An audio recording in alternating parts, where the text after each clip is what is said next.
साल 2025 भारत की अंतरिक्ष यात्रा में एक ऐतिहासिक साल के रूप में याद किया जाएगा। ऐसा हम इसलिए कह रहे हैं क्योंकि साल 2025 में इसरो ने न सिर्फ बड़ी तकनीकी छलांग लगाई, बल्कि कुछ ऐसी उपलब्धियों को भी हासिल किया जिसने भारत को ग्लोबल मैप पर बड़ी पहचान दी। तो साल के अंत में हम भारत की दुनिया भर में छोड़ी छाप पर बात कर लेते हैं। सबसे पहले बात, भारत के लिए सबसे बड़ी उपलब्धि कही जा रही शुभांशु शुक्ला की इंटरनेशनल स्पेस सेंटर में पहुंचने वाले पहले भारतीय एस्ट्रोनॉट बनने की। भारतीय astronaut Shubhanshu Shukla international space station पहुंचने वाले पहले भारतीय बने। एक्सियोम 4 मिशन के तहत उन्होंने इंटरनेशनल स्पेस स्टेशन पर लगभग 18 दिन भी बिताए, माइक्रोग्रेविटी एक्सपीरियंस किए और दुनिया की सबसे प्रसिद्ध स्पेस लेबोरेटरी में भारत को लीड भी किया। अब बात करते हैं इसरो की कुछ और बड़ी उपलब्धियों की। इसरो ने साल की शुरुआत में भारत की मानव अंतरिक्ष उड़ान रोड मैप को ही बदल दिया।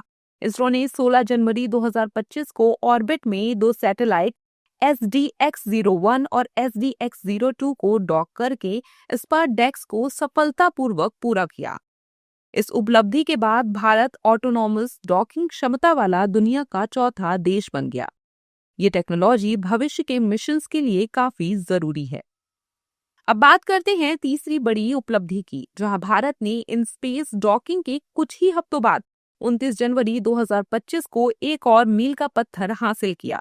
इसरो ने श्रीहरिकोटा स्पेस पोर्ट से 100वां रॉकेट लॉन्च किया। इस मिशन में GSLV F-15 रॉकेट से नेविगेशन सैटेलाइट NVS-02 को ले जाया गया। हालांकि ऑर्बिट रेंजिंग मोटर में खराबी की वजह से सैटेलाइट को उसकी तय ऑर्बिट में नहीं पहुंचा पाया। स्पेस सेंटर में भारत को एक और बड़ी उपलब्धि तब हासिल हुई जब नासा और इसरो ने मिलकर NISAR मिशन लॉन्च किया।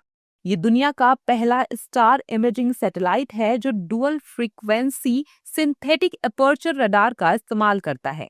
NISAR पृथ्वी की सतह में होने वाले बदलावों को सटीकता के साथ ट्रैक करेगा, जिसमें ग्लेशियर, भूकंप, ज्वालामुखी और जलवायु से संबंधित गड़बड़ियों की निगरानी शामिल है।